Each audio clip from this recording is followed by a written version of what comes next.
Welcome to Big B Daily. No frauds allowed.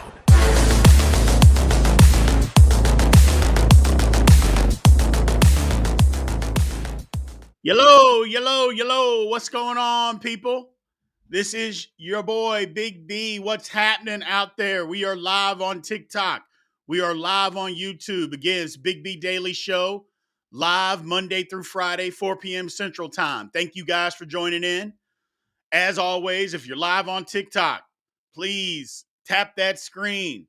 Trying to get to 3,500 likes and 30 follows. So if you're not following and you're in here, give me a follow. And then click on the link in my bio, shoot on over to YouTube, and join the chat over on YouTube. Subscribe to Big B Sports Talk and join the chat, man. So I appreciate y'all in here. Let's have some fun today, and let's get this thing going. So first off, let's talk about power rankings. NFL power rankings. Y'all follow along with me. And this might be a little controversial, but y'all know me. I don't go by what everybody else says. I go by what I think. So what I believe, power rankings. Let's go from 5 to 1. Number 5, Philadelphia Eagles. I think the Eagles are 5. They lost this past week. Hurts played bad, but I still believe the Eagles are in the top 5 teams in the National Football League. Number 4, the Chiefs. Chiefs are good. So the Chiefs aren't winning the way that people are used to see them winning, but it's basically just flip-flopped. Their defense is playing lights out, and their offense is struggling. Well, before, it was always the offense that was playing lights out, and the defense struggled. But they're still winning the games. And if the offense figures it out, look out, people. Look out. So, number 3 is the 49ers. I know 49ers fans, you're going to come for me. You're going to be mad. Hey, don't lose to P.J. Walker and the Cleveland Browns, and you wouldn't have to worry about being the 3rd best team in the NFL. Sorry for you. The 3rd best team. Oh, my goodness. So, but that's where the 49ers are as of today. As of today. Number 2 is the Lions. I like the Lions.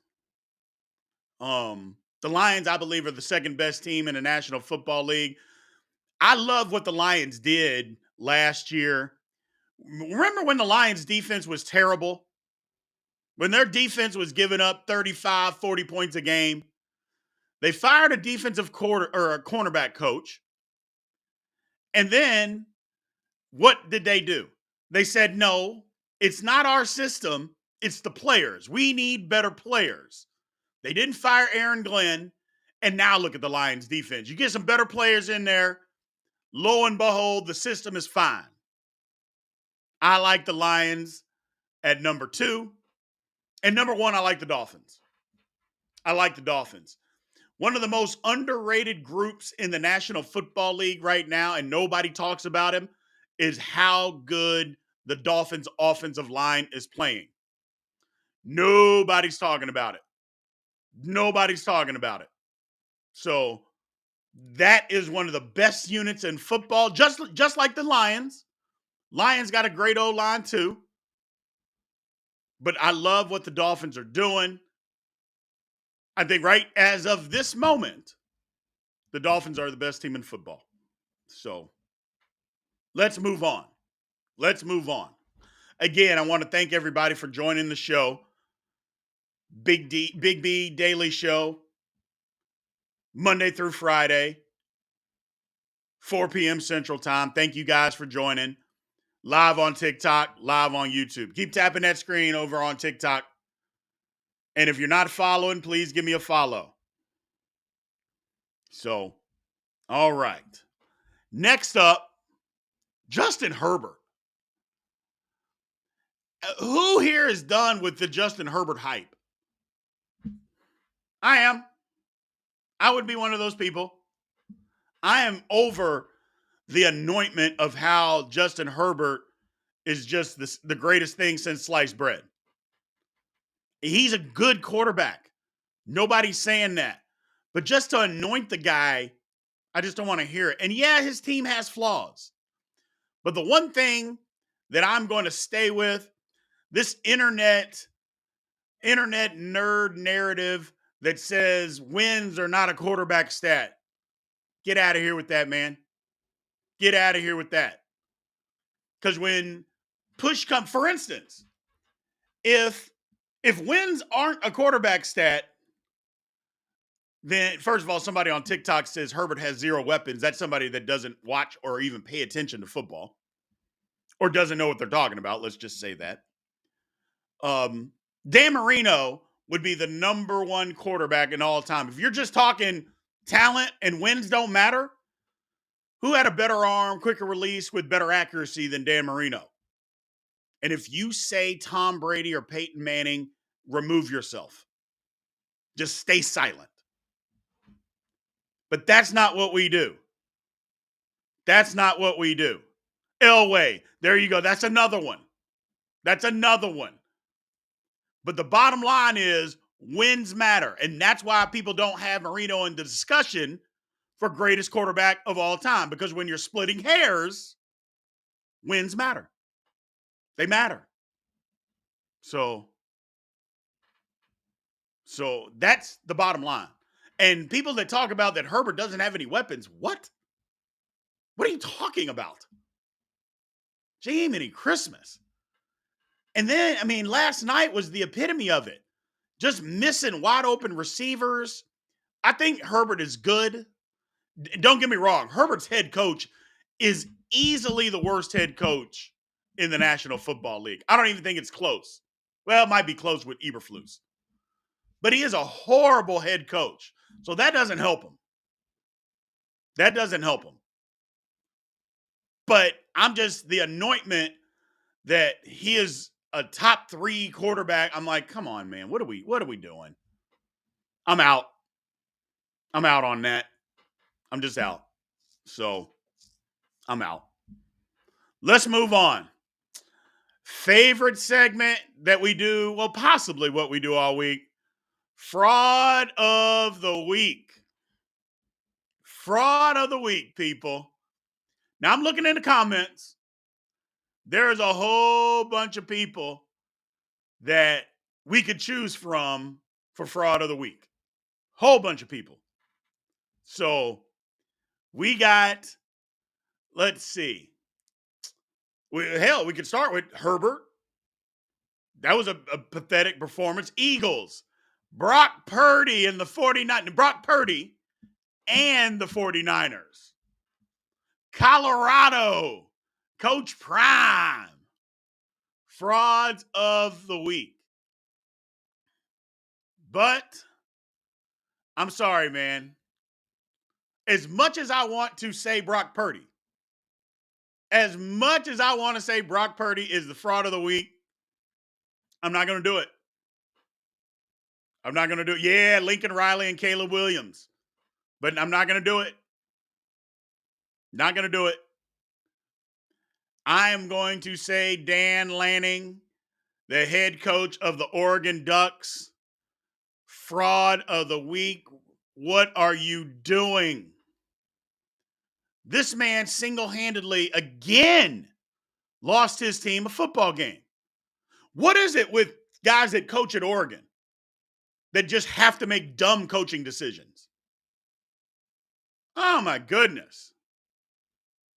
I mean, what you go for at the end of the game, 4th and 3, not 4th and 1, 4th and 3 at midfield, and you go for it.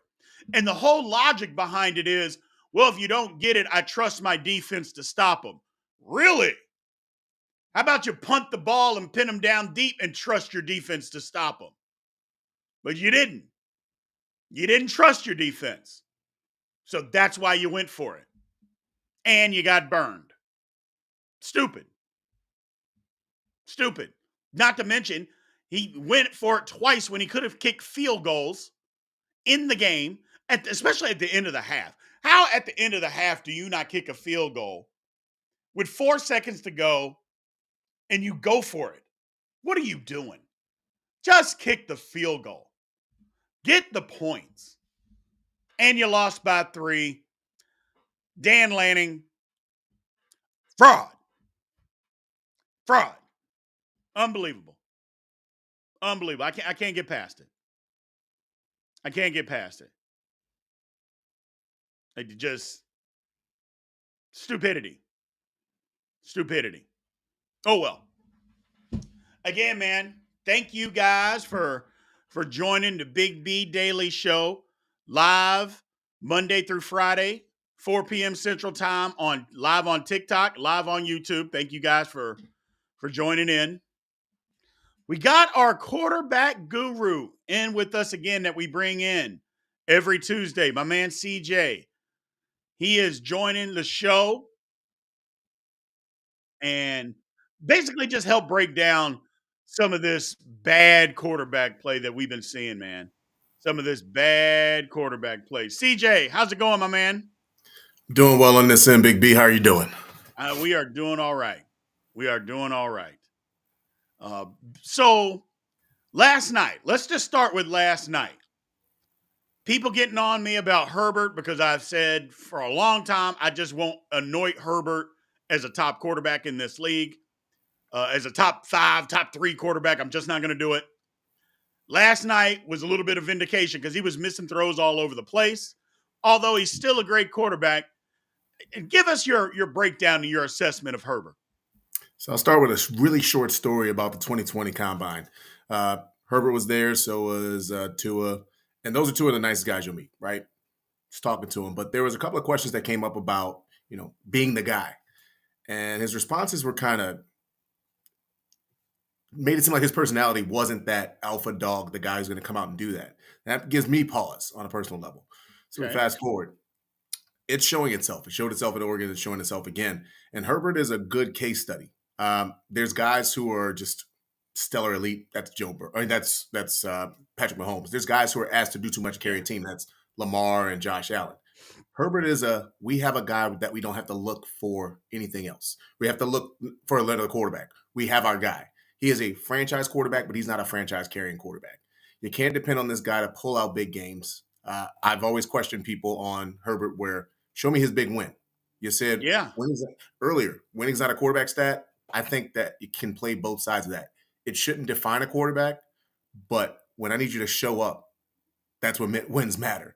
And Herbert hasn't done that throughout his whole career. The only time I can remember is against Wisconsin in the Rose Bowl, and it was with his legs. So Herbert's just a guy who uber talented. They don't need to look for a new quarterback yet, but he's not going to carry a franchise. Yeah, that my sentiment exactly. And because people will give him a pass on everything, I'm like, if it was Josh Allen or Lamar Jackson that gave up a 27-0 lead in the playoffs last year, they would crucify both of those guys till the end of time. Till the end of time. And yet, Herbert, people don't even want to talk about it right now. It's crazy. It's just crazy. So, but a lot of people talking about not too many good quarterbacks in the NFL right now. I think last week, only 2 teams scored above 26 points in the league. That's not good, CJ. That's not good, CJ. What is going on with quarterback play, man? I don't think quarterback play is necessarily regressed. What's happening is quarterbacks don't have the same setup as they've had for years. They've been protected, and they've kind of made the rules hurt the quarterback. What I mean by that, offensive line plays bad. It's not because these guys aren't talented. It's because whether it's in college, certain guys aren't getting taught certain techniques, or in the NFL, they're not getting a hit as much. An offensive line, I mean, this, Big B, you need contact. You need people actually coming at you. So I think they've had less time. Things have been more muddy.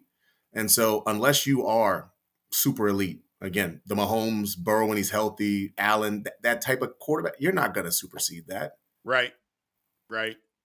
Yeah, that was the one thing that I've been hitting on with people is hitting back.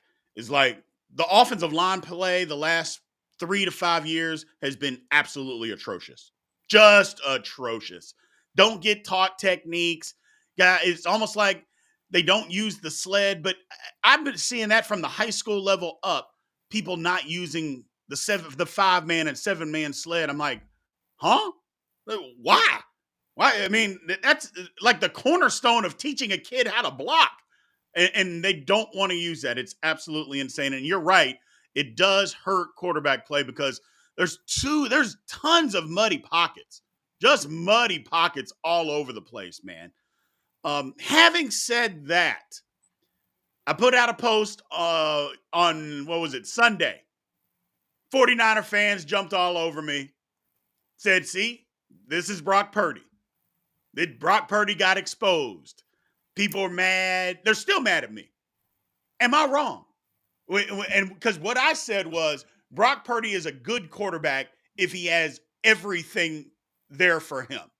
You take away the best running back in football and the best gadget guy in football, and he goes 12 for 27 for 125 yards. That can't be good. That can't be good. You're right, especially from this perspective. I think that there's been certain entities that have tried to push this narrative about Brock Purdy that has nothing to do with him. If that's what you're trying to do, make him elite, make him this, you're absolutely right. To me, Brock Purdy has played A to A+ football this season, and Absolutely. He did even on Sunday against Cleveland. He's limited. He's an in-structure guy who has a little bit to him where he can play out of it sometimes, but that guy's not going to go out there and put a team on his back. There's a reason he was the last pick in that draft. It wasn't because he hadn't played a lot of football. He wasn't talented. That guy is not that. He's not a Madden creative player. Those are the types of guys that he's going up against. And with the limitations he has, he's done an excellent job. But yeah, he is more of a in-structure, got to put pieces around him. He'll manage. He's a perfect Kyle Shanahan quarterback. That's exactly what he is. Correct. Absolutely. And here's a quarterback, and I was going to bring this up to you a little bit earlier, but I decided to wait. The guy that doesn't get talked about enough, that is playing outstanding football right now, and it was always an injury thing, is Tua. Tell us how good Tua is, CJ. Tell the people how good Tua is and where he can go. So Tua, I mean, I hate the comp of Drew Brees because they're not the same type of player. But right. Tua, when you looked at him in Alabama, his strength wasn't, Tua's got this big arm and Tua can get out. Tua was a timing-based, super accurate quarterback. You know what they gave him? Super fast dudes. Yes. They used a timing-based offense, and now this guy looks like one of the best, if not the best quarterback playing the position right now. And how good is he? Tua, if you're taking everything encompassed, Tua is B+ ceiling in a big moment quarterback because he doesn't have that extracurricular talent that some of these other guys have. But if you give Tua Tyreek Hill, Jalen Waddle, and a 4x1 team, they could win a Super Bowl with a guy like Tua. Yeah. I like Tua. The Fins defense is starting to get better. I picked him to win the division before Jalen Ramsey got hurt. But then when he got hurt, well, now it looks like, with Matt Milano going out, I think Miami's got the upper hand on Buffalo. Even though they lost to him early, I believe they got the upper hand on Buffalo. And I think they can still win that division. And Tua is playing lights out. But he's perfect. He's in a perfect system, too, because they can run the football. Their offensive line has played amazing, really well. Even without Armstead. Even when Armstead was hurt, they were still playing amazing. So more power to them. And here's another guy. And tell us what you think. Another guy that doesn't get talked about enough that I think should be in the MVP conversation, Jared Goff. Tell us what you think, dislike about Jared Goff. So Jared Goff is I'm on a show. Jared Goff is a situation where Jared Goff has always needed assistance. It's kind of like a Tua situation, except one thing that Jared Goff has now that he did not have when he was with the Rams. Jared Goff has some, I don't know how to say this comfortably, some stones. He'll stand in there now. I used to watch him with the Rams. If things weren't perfect, he kind of crumbled. He wouldn't take that big hit. I've watched him at least 5 times. Right. Even this week, a couple of times. Get hit straight in the mouth, deliver the ball, get up, shake it off, and go. Jared Goff is now that guy who has to be considered a top 10, if not top 5 quarterback with what he's doing this year. Not based on talent, but They made a perfect team around him, and that guy is doing what he needs to do in the right moments, in big moments. Yeah, I like what Jared Goff is doing, and you are 100% correct. There were plenty of times where you even saw it in the Super Bowl. He didn't want to take a hit, didn't want to take a shot, nothing. Just, I mean, would throw the ball and turn his back almost to not get hit, to stand in there. He's a totally different guy now. Totally different guy. So good for him, man, for turning his career around. Because I think it was on the skates and on his way to being a career backup. You know how that goes. And he got another opportunity and he's making the most of it. Good for him. Because, I mean, everybody heard the talk in the offseason, oh, Detroit's going to get a quarterback. And I kept saying, why? Goff played good last year. Isn't that what you want? An inexpensive 29-year-old quarterback that's playing well. That's literally what you want. But I don't know. But it sounds like he may have solidified himself in Detroit for a while. Couple of things. Kirk Cousins, does he get traded? It's tough to make those kinds of trades in the NFL midseason, but does he get traded from Minnesota? 1% chance. I didn't think about this early on, and now I'm just going to bring it back in because it's not my take, but I've adjusted and amended it. I consider him being traded because I think they need to move on from Kirk Cousins and you get value. But that's the only position that you just can't trade the starter in season unless something completely detrimental has happened. It's a blow up the situation. I can't think of anyone who's been traded in season who's an NFL caliber starting quarterback of relevance. Because, I mean, does Justin Jefferson sit well with that? Does the rest of that team even show up the same way with that? So I can't see him being traded. The trade deadline's too early. What I can see them doing is omitting his contract and then trying to get some trade value for him then, because then he can agree with his landing spot. Because right now he does have that kind of no trade clause. Right. So I can see them doing that, but I can't see him being traded in this season, even though the NFL has shocked me before. So that's why I say gotcha. 1%. So no trade there. Justin Field dislocated his thumb. And I mean, a dislocated right thumb, on your throwing hand, you're going to be out for some time, aren't you? So I don't know how they can bring him back effectively since they're in this position. The offense, even with Justin Fields playing well, doesn't look good. No. The situation with ownership and that coaching staff, do they stay together next year? Do they move on from Justin Fields? I mean, I've had this take and I stick to it. The guys I work with don't agree with me, and that's their point. But Justin Fields has to be traded, and it's not a Justin Fields thing. It's not that he can't play. This situation has been a disaster. Yeah. They want to move on. I think he'd be perfect in Atlanta, even though I hate it as a Saints fan. And if they're smart business folk, let that thumb not only fully heal, but it's a great excuse to use to sit him down longer and longer and longer. Not get him any more injured. Let that young guy come in and not be good, because you know you're going to be turning over the roster next year no matter what. Absolutely. So he's not coming back. I can't see him coming back within a month, personally. Yeah, I don't think so either. I think it's going to be a while. And they're going to lose all those games, or they should. I shouldn't say they should. More than likely, they're going to lose those games. I mean, the Bears are a disaster. Just from the top down, the Bears are a disaster. Let's see. I feel bad for Atlanta because Atlanta, I think, has a roster that can compete to win that division. Look, the Saints don't want to win it. No. They literally don't want – my bad, CJ. They don't want to win the division. Tampa, I don't think, is even good enough to win it, but they're leading it. Carolina's horrible. And here's Atlanta that will fight you. But the quarterback cannot get it. Ritter is bad. He's bad. Did they not see that coming in the offseason and want to go get a guy?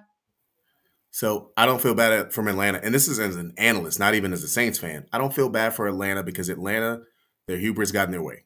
They decided to go with a generational type talent and Kyle Pitts instead of making the smart decision, which was, hey, we have Arthur Smith. I know what he likes to do. We have a guy who's from 39 miles away from the stadium. Let's go get Justin Fields. Yes. At 4. So, pick, that was terrible. Number 2, held on to Matt Ryan for too long. Number 3, Desmond Ritter is Desmond Ritter. He is a spot starter / low-end starting quarterback, right? Not in that system. He played much better in a system like the one they wanted to run in Detroit. That would fit what he does. They're trying to make him do things that, honestly, he does not do. And he's bad because that offense requires some stuff that he just doesn't have personally. And yeah, I mean, the situation's awful for him. I feel bad for him, not the Falcons as an organization. Right. Nope. Totally understand. Totally understand. And one more question. I'm going to get this to you. I know you got to run. I'll get you out of here. Last night we saw Dak Prescott play a good football game. He played a good football game. I'm not going to say it was spectacular. What is the reasoning or the holdback, or because why are you throwing 7 targets to CeeDee Lamb, who's clearly, whether people think he's a number 1 receiver or not, he's their number 1, but then you want to throw 10 targets to oh my gosh, the backup just Michael Gallup? Yes, Michael Gallup. Why does he get 10 targets and CeeDee Lamb? What is going on in Dallas? They have a dated offense that doesn't use enough movement. They don't understand how to put people in spaces to win. And unfortunately, Dak Prescott, who has not played well, he's getting the biggest brushback based on being set up with the worst situation. That Dallas quarterback position, you have to have the thickest skin ever, and that's tough to do, especially when you've been handcuffed by a coaching staff that honestly should probably go do something different. They blame Kellen Moore, and Kellen Moore wasn't the problem. The problem is you honestly don't have a good decision maker at running that organization right now as a head coach. And I know that this is a tough take to make, but I'm willing to stand on my takes. I think that the reason that Dallas isn't good enough is because Mike McCarthy is their head coach, and they won't win anything with him there. Got it. I just flabbergasted how Mike McCarthy is even a head coach with all the stuff that came out about him and what he was doing. But it's typical Jerry Jones. You get a guy that's a puppet. He's running the team anyway. So you plug McCarthy out there. They probably were going to fire him. And he said, hey, don't fire me this year. Give me an opportunity to run it my way. They said, okay, sure, whatever. Just unbelievable. But we'll see. It's a good win for them last night, though. But then again, they were playing against, in my opinion, the worst coach in the National Football League. Brandon Staley doing Staley things again last night. Unbelievable.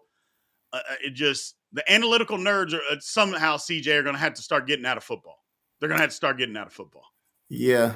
Brandon Staley coaches like he's a degenerate poker player. I've never seen a person make decisions that puts a team in worse positions. To your point earlier, I listened to the show. There's several times he's gone for it on 4th down inside his own 25, including once this year. And you know how many times that makes sense? 0. Absolutely 0 times. And it's not even me trying to say, oh, well, the analytics nerds, they have it right. It's because you can use analytics sparingly and correctly. You can't apply them to Daniel Jones and Patrick Mahomes the same. Nope. And even though Justin Herbert's really good, Justin Herbert isn't Patrick Mahomes. Nope. So, and your defense isn't terrible. It's not great, but it's not terrible. You have to have people buy in, and I can tell you this, just from watching how they play, they're playing for their jobs, not for the coach. Yeah, absolutely. Absolutely. Guys are playing for their jobs, not the coach. But we'll see. We'll see. I just think part of Herbert's problem, I give Herbert a hard time, but part of his problem is you got Staley as your coach. So it's issues. Yeah. Well, I thank you, man. Again, CJ, thanks for joining us on Tuesday. Like, you come in every Tuesday. Tell all the good people again where they can catch all your good stuff at, man. Sure. Chopping It Up with CJ podcast. You can find that on whether it's Apple Pod or Spotify.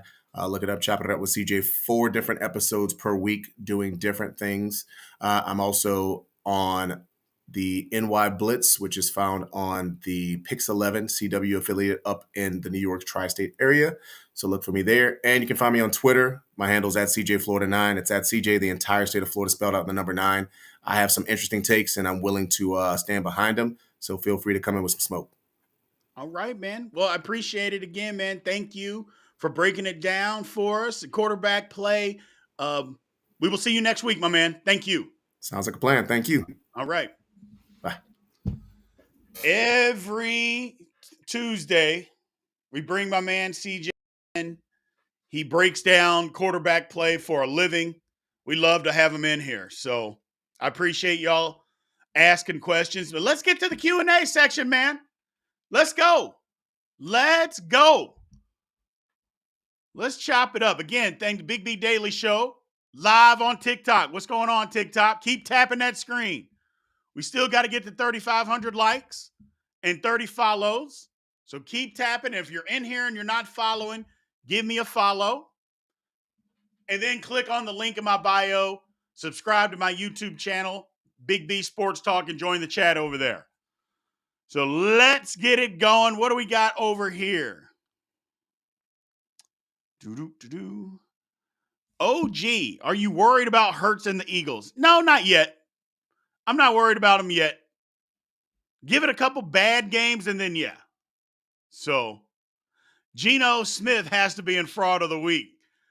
You know, that is a good point. Geno Smith has been awful this year. He's been bad.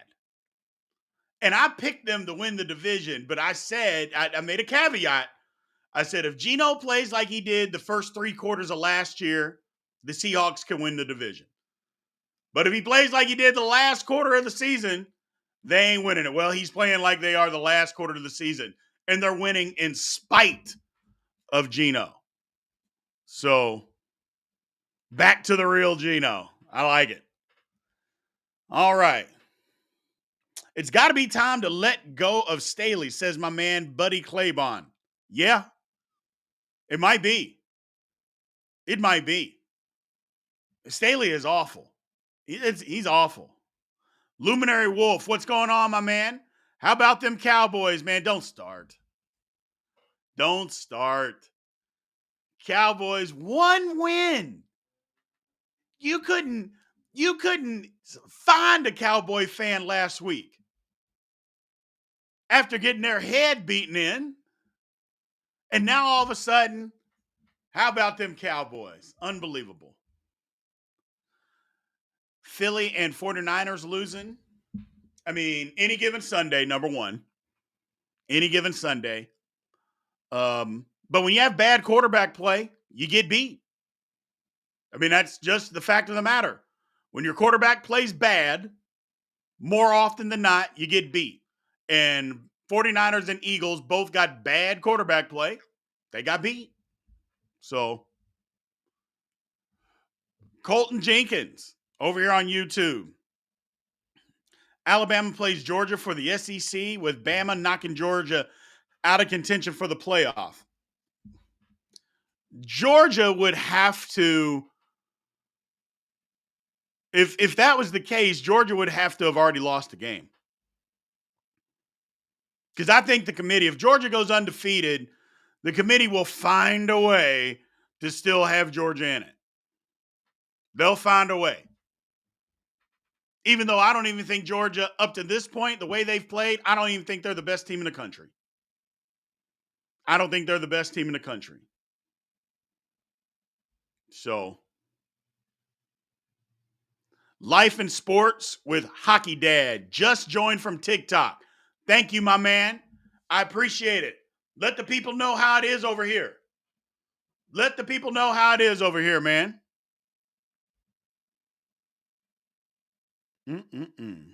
My man, Buddy Claybon. Philly and San Francisco still top dogs in the NFC. I disagree. I like the Lions. So, I mean, here's the thing to think about. What good win does Philly and San Francisco have? What's their best win? Let's talk about it. Or what's San Francisco's best win? The Cowboys? No, the Cowboys aren't great. So the Cowboys aren't great. Phillies is Tampa Bay. There you go. We know Tampa ain't no good. The Lions' best win is at Kansas City. So I don't think Jalen Hurts has a strong arm. I don't know. I mean, it's not Herbert or Mahomes, but I think it's strong enough. It's not Josh Allen. I think it's strong enough. My man, Dallas, then all of a sudden, can the Raiders win the AFC West or sneak into the playoffs? The answer is no. That's easy. No. No. The Raiders can't do any of that. No. Dion and the Hollywood Buffs talking about who should be in fraud of the week. Look, y'all know that I like Dion. Y'all know that I'm a supporter. Y'all know that I love how he's shaking some things up. But that was ridiculous. That was ridiculous. So that was bad. That was bad. You should be embarrassed. Everything negative. I mean, I shouldn't say negative. They're still kids. But the bottom line is you got feeling yourself, thinking you were better than what you were, and you got humbled. That's a great word. Humbled. And Dion, too. All those penalties, undisciplined football. Everybody associated with Colorado football should be humbled. So, and doesn't matter that it's the first year. It's the first year you can still play disciplined football. Chargers barely have any fans. Yeah, no, that's definitely true. I mean, that was a Cowboys home game if I've ever seen one. At this stage of his life, could Herbert still develop that alpha mindset killer instinct? I think he can, hooligan. I think he can. Maybe not the alpha, but you can still be the leader. I don't think Eli Manning ever had that alpha instinct, but I think Eli Manning was still the leader. You know what I'm saying? I don't think you have to be the alpha lead dog, but you can still be the leader.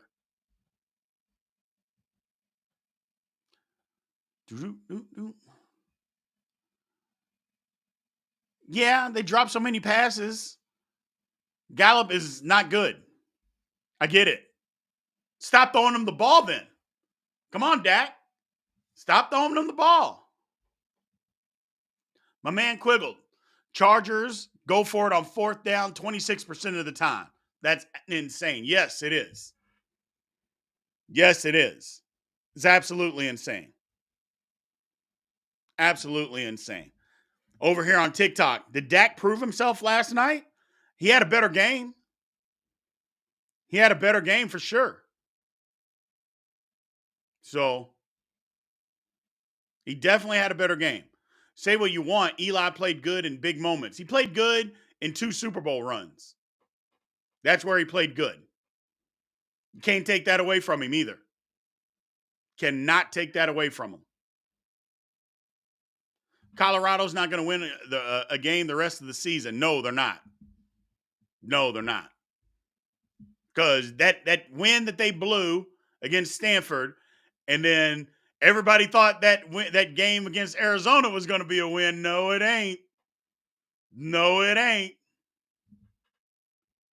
So, should Puka Nuku be traded? No. Eli was carried by defense. Yeah, but Eli also made the throws when he had to make the throws. Let's not kid ourselves. Carried by the defense for sure. But when he had to step up and make plays, he did it. He did it. Herbert's not that young of a kid, man. Let's not give him that pass.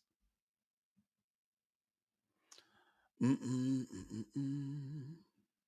man Seth, ESPN, multiple reports, NFL GMs believe Travis Hunter needs to play only one position. What position should he play? I think wide receiver. I think he should play wide receiver. He's not going to play both ways in the National Football League. That's not going to happen. That's not going to happen. So whatever Dion wants to say and do, that ain't happening. And I think he should play wide receiver. He should want to play wide receiver. So that's a great question, though, Seth. Geno was pressured 20 times during the Bengals game. Just saying. Okay. I mean, Was he sacked 20 times? I mean, pressure, again, has become one of these nerd stats that we look at. But let me ask people this. Do defensive ends get paid for pressure or do they get paid for sacks? I mean, let's just talk about it. Do defensive ends get paid for pressures or sacks? Or defensive tackles? Like Chris Jones. He got paid. Did he get paid because he got a lot of pressure? Or did he get paid? No, it ain't both. It ain't both. Because you're telling me a guy that got 100 pressures on the season and 3 sacks is getting the same contract that a guy that got 11 sacks and 15 pressures? You're out of your mind. You're out of your mind. Stop with the nerd analytic football. Stop it. Jiminy Christmas, people. Pressures is a thing. Nobody's denying that. But if you're trying to say that pressures equals the same as a sack, you got to start watching more football. Man. Ohio State and Penn State this weekend. We'll have Big B bets on Friday to pick the game. I think it's going to be a hell of a football game. I think it's a hell of a football game. So Warren Sapp is lucky he made it to the league. He's overrated. But he did make it to the league, and he's now a Hall of Famer. So got to stop with the dumb statements. Micah Parsons is going to get a big-ass contract because of sacks, not pressure. He ain't get no because he gets pressure. I mean, and Micah Parsons better turn it on because he ended the game last night. He didn't end the game because of pressure. He had a huge sack. You know, that's Micah Parsons. That's Micah Parsons. Had a big sack. But Micah Parsons got to come on because basically until that play, you didn't even know he was on the football field. So, yeah. I like Parsons too. Yeah, you're right. Parsons needs to play ball and stop talking. He just needs to play ball and stop talking.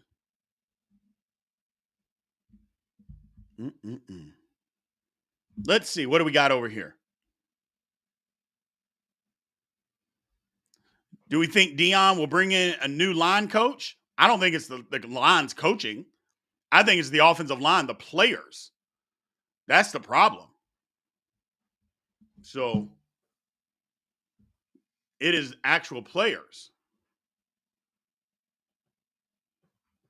And anybody over here on YouTube, man, if you're in here, if you want to get your question answered first, little supercharge, any amount that you feel necessary, throw it in there, and we will get your question put up on the screen and answered before the others, man. And we appreciate all donations. Who's the impact on Detroit's defense? I mean, Hutchinson?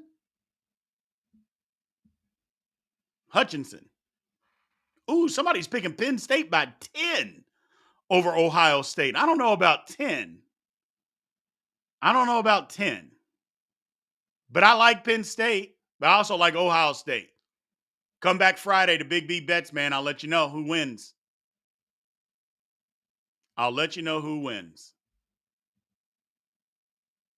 I think if Dion's team would worry more about playing football than flash and expensive washes, then they'd be a little bit better. Exactly. I mean, at this point, it's mind-numbing and it's just annoying. You're an average football team at best. Just go win some games. Go do that.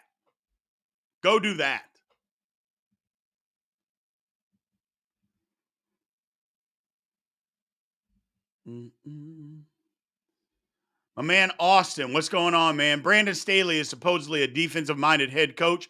That's funny. Yeah, it is. Because a defensive-minded head coach would not be going for it all the time at 4th and 2 or 4th and 1, whatever, from his own 18-yard line. That's not what a defensive coach would do. But when you're an analytical nerd, you sure will. What's going on with College Station and Jimbo? I think Jimbo is just past his prime, man. I think the game is just passed him by. He can still recruit. They got crazy NIL money, but the game has just passed him by. So he's not a good head coach anymore. And I think they finally have just said, you know what? We'll put the money together. We'll buy him out. We need somebody else. We need somebody else. How bad does BYU lose to OU this Saturday? I have no idea what the line between USC and Utah is. I'm not even really paying attention to it until Friday. But, I think OU will win the game against BYU. I don't think it'll be 100-0. So, don't get it wrong, though. Dak missed some throws that could have been TDs. Yeah, he did. Yeah, he did. Especially that one to Pollard in the end zone. Got to make a better throw. Got to make a better throw. Seth said Eli's 2-minute drills were electric in the Super Bowl. Yeah, they were. Yeah, they were. So, let's see. You feel bad for Matt LaFleur? Why? He's a head coach in the National Football League. Why are we feeling bad for him? How long does Sean Payton stay in Denver? As long as his contract is. I mean, they owe that guy so much money. He's not getting fired.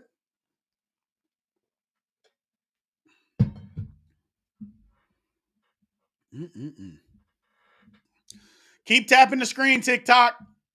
Keep tapping the screen. We need to get to 3,500 likes.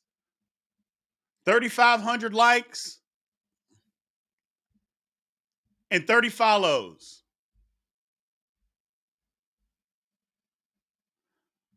My man Hooligan.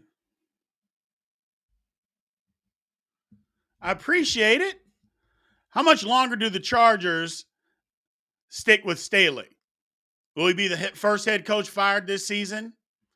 It depends on how the rest of the season goes, but they lose. I think if he could be the first one to go. He could absolutely be the first one to go. I think he could be the first one to go. Just not doing enough, man. And too many bad decisions. Too many bad decisions. But we appreciate that, my man Hooligan. Feed me more Seahawks. Thank you for the donation. We appreciate it. Just saying Geno's contract is nowhere near Jones's. No, it's not. And I believe the Seahawks can get out of it after this year. Like, all his guaranteed money was all up front. I think the Seahawks were smart. Hey, we'll take another whirl and see if we got something. But if we don't, we're getting out of this contract. Good for the Seahawks. Yeah, they can get out of that thing. They can get out of that thing. So, they can absolutely get out of it. My man Capo. We appreciate it, my man. Thank you for the donation over here on TikTok or on YouTube. I'm sorry. My man Cassis says Michael Parsons hasn't looked like the Defensive Player of the Year frontrunner. I believe he's too small. O-line pancake him a lot. Yeah, because people are running right at him. You're exactly right. They've decided anytime on rundowns, if Michael Parsons is lined up outside, they're running the football at him and he can't hold up. He cannot hold up. And it doesn't really matter who they're playing either. He hasn't been able to hold up. And they are mashing him. Mashing him. So, it's really interesting. Really interesting.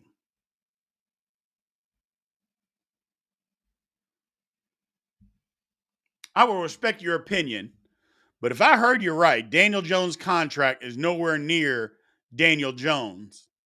Geno is making 10 mil off the cap this year and 30 mil next year. I guess I don't understand that. Daniel Jones is making way too much money. That's number one. Geno Smith, I think, is making way too much money too. Average quarterback shouldn't be making $35, $40 million a year. Average quarterback should be making nowhere near $35 or $40 million a year. I don't believe that at all. Yeah. Geno's is 30 million. It's too much. It's too much. Owners, dig in. No. We'll find somebody else. You are average. You're going to get average money. You do it for every other position but quarterback. And if you thought Geno was the guy, why didn't you give him a 5-year deal for $200 million? Because you don't believe that. So stop. Stop. Too much. Yeah, too much for Geno. And I like Geno. But it's too much. I believe Myles Garrett is the best defensive player in the league. Myles Garrett, TJ Watt. Yeah, Chris Jones. Those guys are better than Micah Parsons right now. They're better than Micah Parsons. So, I mean, look, you got to show up against the good teams in the big moments. Now, Micah Parsons showed up in a big moment last night, but how good are the Chargers? I mean, he did nothing against Arizona. They just ran the ball at him and embarrassed them. And it was even worse against San Francisco. You didn't even know he played in the game. So, Bosa hadn't done a whole lot this year. Reddick is coming on. And Fred Warner, I got caught up, so I apologize. I got caught up in just thinking about defensive ends. Fred Warner, I believe, could be the best player. Number one, Fred Warner could be the best player in football, but definitely has to be in the conversation for Defensive Player of the Year. Absolutely. Absolutely. What is going on, people? Does Georgia still win the SEC East with Brock Bowers out? That's a good question. That's a good question. I think they still do because who do they got left? Tennessee, Florida. They're going to beat those teams. They're not any good. So, yeah, call you a homer. Tennessee's going to Tuscaloosa and getting a win. No, they're not, and you know that. You know they're not going to Alabama and winning. You know it. So, the Chargers O-line looked weak. Yeah, and Parsons had no stats. I take that back. He had a tackle until the sack that he had at the end of the game. And the Chargers O-line looked terrible. Yet Parsons looked like, he could have been on a milk carton. You had no idea he was even in the game. I think he's just got to get back to playing his type of football. Get off the podcast and just go play football. The game looked bad. The game was horrible. You're right. The game was horrible. So don't forget, we're also live stream on Thursday nights too. So Thursday night football, we'll be live streaming just on TikTok. We're trying to figure out how to do it on YouTube, but right now we're just live streaming on TikTok. And again, as always, Monday through Friday, Big B Daily Show, 4 p.m. Central, live on YouTube, live on TikTok. We're going to shut this one down for today. We got one last question. Do you believe Michigan Wolverines hype this year? If they don't make it to the Natty, does Harbaugh jump ship to the NFL? Well, I'll answer that question starting at the end. Yes. If they don't make the national title, I think Harbaugh, because Harbaugh hates the athletic director, I think he leaves. But I do believe they're hype. They are doing exactly what Georgia is not. The bad teams that Michigan has played, and it's been all of them, they've played nobody any good. They've destroyed them. Where Georgia hasn't done that. Georgia hasn't done that. That's why I think Michigan is the best team in the country at this point in time. Doesn't mean that Georgia won't win the national title, but as of right now, Michigan's been way more impressive. Even playing nobody. Way more impressive. So, I appreciate you guys, man. We're going to shut this one down for today. Again, TikTok people, I love you guys. You got over the $3,500 or 3,500 likes. Again, if you are in here, please give me a follow and then come on over to YouTube, man. Click the link in my bio. Thanks for the gift. I appreciate it. And I will holler at you guys tomorrow. You guys have a good one.